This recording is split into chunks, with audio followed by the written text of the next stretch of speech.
Avy Meyers, Northtown Neighborhood News Magazine, a presentation of Sonny Hirsch and myself. Dial us up on the web, www.ntnm.org. At this point in time, I've already sent out my mailings for Jewish Chicago. Please feel free to contact me. The election issue will be coming out in early February, and of course, we try to cover all the political stuff we possibly can. And thank God we've had so many good requests and so many good people willing to show that we're not really dealing with the general community at all till after the election.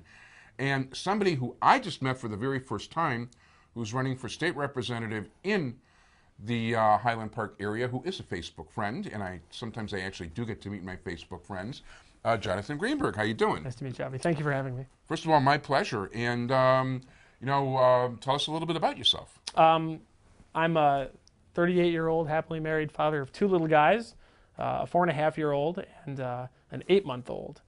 So we have our hands full.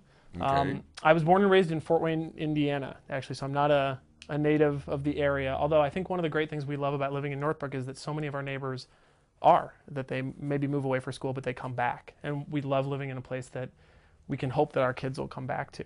But I'm originally from Indiana, and my... the original home of the Detroit Pistons. Fort Wayne, that's right. Fort Wayne's Zollner Pistons, that's right. But I'm a Bulls fan, always have been. Cool. And actually, my grandfather of blessed memory went to Lane Tech High School from Chicago and turned me into a lifelong diehard Cubs fan, Cool. which is how I came to want to be in Chicago. I spent my whole misspent youth wanting to be in Chicago. Huge Cubs fan, and it wasn't just because of the Cubs. I mean, eventually I started coming to games. My father took me to Cubs games at least once every summer, and I fell in love with the town.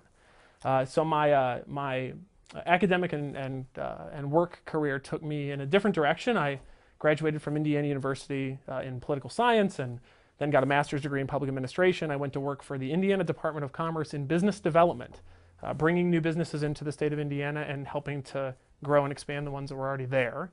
Working for a Democratic administration, Lieutenant Governor Joe Kernan, who I still consider a mentor. And then I decided I wanted to go to seminary. So I spent the first year of seminary in Jerusalem, 2001, 2002. I was there during the height of the Second Intifada, the terror war against Israel. And then I came back, and after I was done with seminary, I decided that I wanted to work for the American Israel Public Affairs Committee. So I went to Washington and started working for AIPAC. And as you know, it's one of the top advocacy organizations in Washington. I was honored to work there. And actually my favorite Jewish political advocacy organization. Mine too. And my wife and I actually are still members. We joined on the way out the door.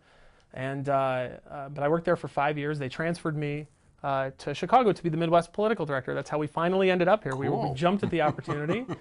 We settled in Northbrook, bought a home. We're active members of our shul. Yeah. And I had to leave AIPAC in order to run, but those years still mean a great deal to me. And now we want to, Illinois has been very good to us so far, and we'd like to pay Illinois back by helping fix some of the problems here, which are, as you know, significant. Very significant. And by the way, I'll also point out, you told me beforehand that you're looking for day schools for your kid, and being a day school graduate myself, I'm very big on kids getting a Jewish education. I think it's very important. So are we. And you can give me the hard sell on your favorite day school when the cameras are off. Okay, so. You got it.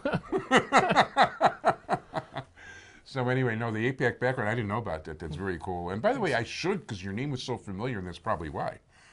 Maybe, yeah.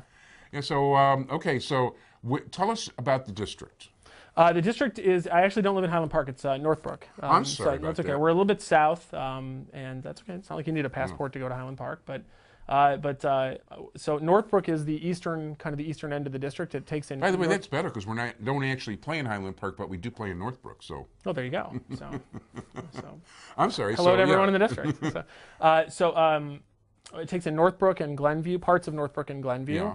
And then a bunch of Wheeling townships. So Mount Prospect, Prospect Heights, a big chunk of Wheeling, some of Arlington Heights, some of Buffalo Grove, and then a few precincts in Vernon Township and a few precincts in Palatine Township. But it's a totally redrawn district. It's 60% new precincts. Interesting. So it's a very new place. Other than Palatine, I think we're seen in every single town you mentioned. Excellent. So yeah, that works out for me too. Good. So in any event, so if you're going to run for office, what made you focus on state rep? The problems that the state has. Yeah. And it started really with the tax increase about a year ago.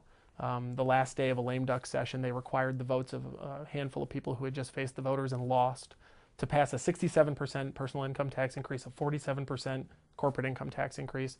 I thought that was an abominable way to run the state. Not just that it was bad public policy, although I think it was terrible public policy, which I think is borne out in over 100,000 jobs lost in the last year. And by the way, that's a good point. Is on your way in from wherever you're, no matter which direction you were going, you passed by a place called Klein Tool at Toohey and McCormick, which has been around for about 60 years, almost 70 years in that location.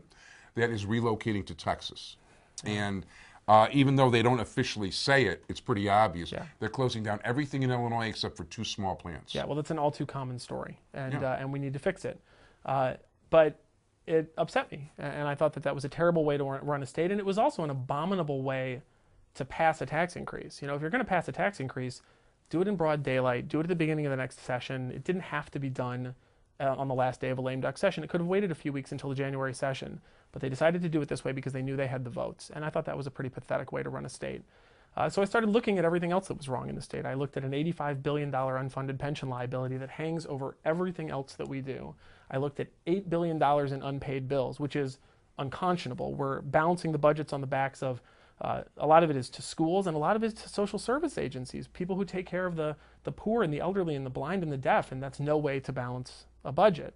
I looked at all of those things, and I decided the state is really in desperate need of some new leadership, and I decided to give it a try. I have experience in, like I said, in economic development, and maybe even more importantly with AIPAC, I have experience in bipartisanship, working with both sides of the aisle. I understand that you have to be friends with people on the other side of the aisle. That's such an important thing that so many people who want to enter politics or get involved don't realize. It's like, no matter what happens, you know, you still have a community to worry about.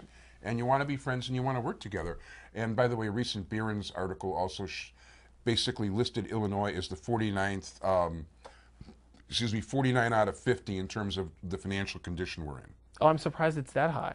Well, California is really. Well, no. In all seriousness, our liabilities are greater than our assets. We have the worst liability to asset deficit in the country. We have like a $40 billion liability to asset deficit. So, and the next state is like New Jersey, which is $10 billion better than we are. That's a horrible problem. Our currency default swaps, our credit default swaps, sorry, are the highest, the most expensive in the market, which means the market assumes that we're going to default on our credit. We've been downgraded by credit ratings agencies. We are in a terrible, terrible mess, and if we don't fix it, everyone in the state is going to end up suffering. That's 100% correct. And people don't even realize that one of the things the legislature passed that's going to happen in 2 years is that people's property tax is going to go up about 50% to cover pension obligations. So not only did we get hit with higher property tax this time, despite so-called lowering this, lowering that, and equalization rate, but yeah, we're going to get socked even worse than it is now. Yeah, no, it's a big mess, and if we don't fix it, what I'm afraid of is that we turn into Michigan. My wife is a Michigan native, and I've watched, my in-laws still live there, and I've watched as the value of their home has been cut in half, and I've watched as foreclosures pop up on their block all over the place. It's absolutely terrible, and we've held out longer than Michigan did, in spite of making bigger mistakes, by the way, than Michigan made. We've held out longer because we have a much more diverse manufacturing and business base. We're much more diverse. They're essentially a one industry town. We're in a better position, but also once you start that downward spiral, because of who we are, it's going to be harder to pull out of. We need to fix it, and we need to fix it now. I agree 100%. It would be a very nice thing to do. Not to mention the fact that, you know, just within a block of the house, I mean, there's houses that are about to fold and go under. But, you know, at this point, I want to have you give people your contact information. Sure. We can be reached on the internet at www.greenbergforstaterep.com, and that's Greenberg. I say the Jewish way, not the German way. Right. So greenbergforstaterep.com. And I can be reached by email at JLG, that's my initials, JLG, at greenbergforstaterep.com. Sounds good. I want to thank you very much. I'd like to have you back on again before the election, if that's okay. I would love it. And I want to wish you all the luck in the world in your campaign. And hey, if I lived there, I'd vote for you. And even if I don't live there, we'll see if I can. No, and you can always move. We'd love to have you in Northbrook. By the way, considering real estate values here, you have no idea how much I was in Northbrook. We have a great show. Come to Young Israel. Yeah, you're right about that. There are some really great shows Come over visit. there. Anyway, Jonathan, thank you so much, and good luck in the Great. campaign. Thank you. Okay, be well.